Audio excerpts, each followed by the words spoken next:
성경에는 이렇게 이야기를 합니다. 너무나 어렵고 힘든 노동으로 인하여서 그들이 부르짖을 수밖에 없는 상황에 모여졌는데 그 부르짖음이 하나님 앞에 상달되었다. 그런데 그들의 고통 소리를 들으시고 하나님께서 아브라함과 이삭과 야곱에게 세운 언약을 기억하셨다라는 말씀으로 이야기합니다.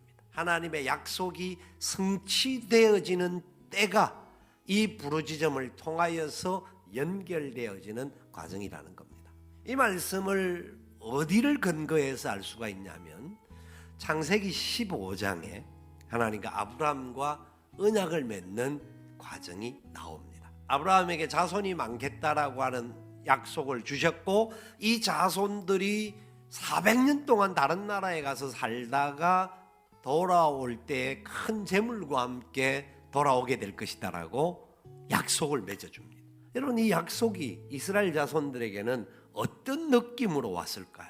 아니, 이스라엘 자손이 아니라 지금 아브라함에게 하셨던 약속이니까 이것이 지금 당장 내일 이루어져도 어떤 약속은 눈에 보이지 않아서 믿을 수가 없는데 아브라함 살아 생전에 이 약속은 이삭을 낳는 것 이상으로는 이루어지지 않습니다.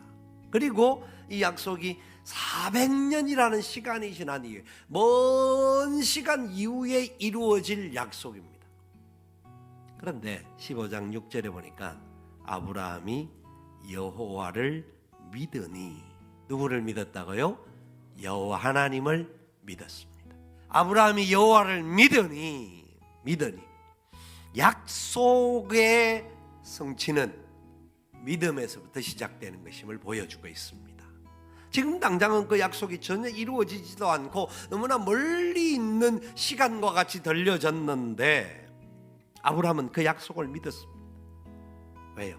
약속을 믿는다라는 것은 다른 말로 하면 하나님 그분을 믿는다라는 겁니다. 그래서 보십시오. 3장 6절부터 나는 내 조상의 하나님이다 라고 말씀합니다. 이게 하나님이었다라고 말하지 않습니다. 아브라함과 이삭과 야곱의 하나님이 지금도 여전히 나는 너희들의 하나님이었다. 계속 하나님이다. 앞으로도 나는 너희들의 하나님이다. 이 말씀을 주시는 거예요. 이스라엘 백성들은 그동안 하나님이 자기들을 인도하는지를 모르고 살았던 거예요. 근데 하나님은 잊지 않으셨던 거죠. 애굽의 고통을 보고 하나님이 보고 부르짖는 소리를 듣고 근심을 알고, 그래서 창세기 15장에서 약속하신 그 땅으로 하나님이 이끌어 가겠다.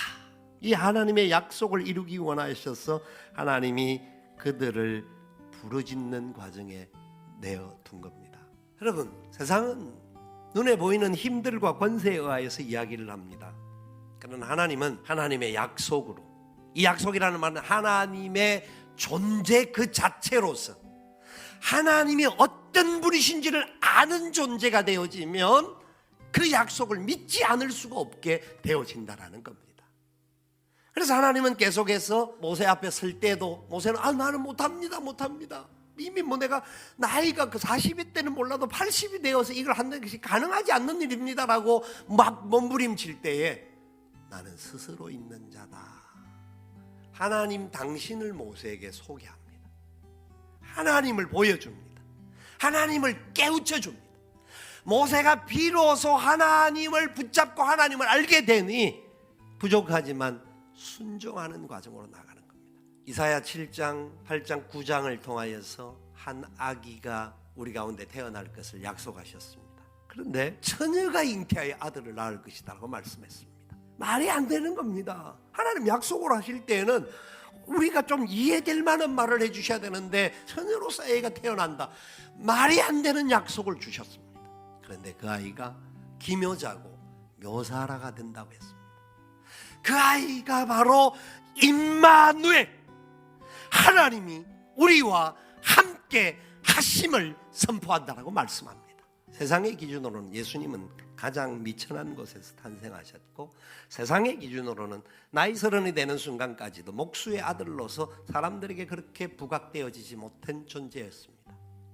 그리고 공생의 3년을 지나는 동안도 수많은 사람들이 예수님을 따르기보다는 가난하고 소외되고 연약하고 진짜 힘없고 빽 없는 사람들만 예수님을 따랐다는 것 또한 그 상황입니다. 그런데 그 주님이 약속하신 거죠. 자기 백성들을 그들의 죄에서 건져내실 분이시다. 저와 여러분들을 위해서 주님이 십자가를 지셨고 부활하셨고 다시 오신다고 약속하셨습니다. 그 주님 오실 때 주님, 우리가 주님의 이름 의지하고 주님 때문에 이 영광의 응답이 있었습니다. 세상이 많이 어렵고 힘들어서 못하는 것이 아니라 내 믿음이 없어서 못하는, 하나님의 약속을 보지 못하고 하나님이 누군지를 보지 못하고 믿지 못하고 내 생각대로 행했던 연약함을 용서하여 주시옵소서. 그 고백을 통하여서 우리는 하나님의 약속을 이루어가는 응답받는 자로 달려갈 수 있기를 주님의 이름으로 축원을 드립니다.